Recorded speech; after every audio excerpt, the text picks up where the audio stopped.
आणि ह्या सगळ्या गोष्टी मी त्यांच्या कानावरती घातल्या.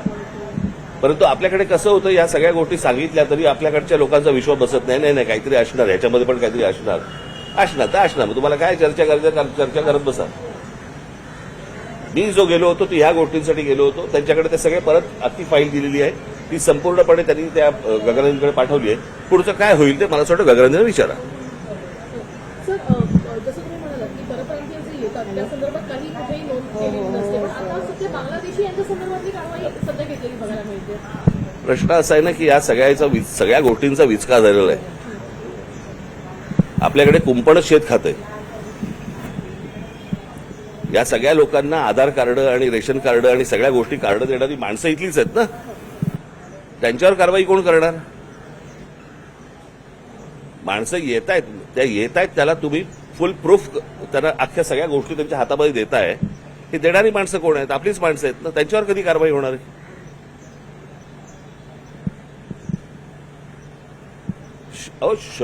एक शहर आहे, त्या शहरामध्ये किती माणसं येऊ शकतात, किती माणसं राहू शकतात, त्याला काही आकार उकार देणार आहोत की नाही आपण?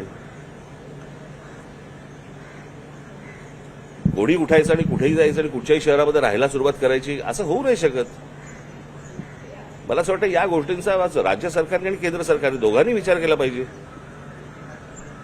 ज्यांच्याकडे आपण बघतोय जी चांगली शहरं म्हणून बर्बाद होणार झालेलीच आहेत.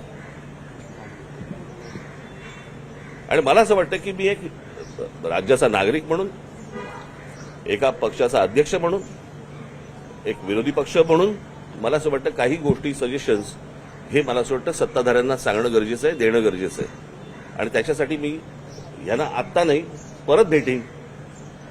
याच्यानंतर तुम्हाला काय राजकारणाच्या चर्चा करायच्या असतील त्या तुम्ही करत बसा. मी जो गेलो होतो, आणि दुसरी गोष्ट म्हणजे ज्याला मी सुरुवात करताना सांगितलं होतं की एक निकोप राजकारण हे महाराष्ट्रामध्ये पूर्वी होतं की निवडणुका संपल्यानंतर सगळेजण एकमेकांना भेटायचे, काही बोलणं व्हायचं, काही व्हायचं.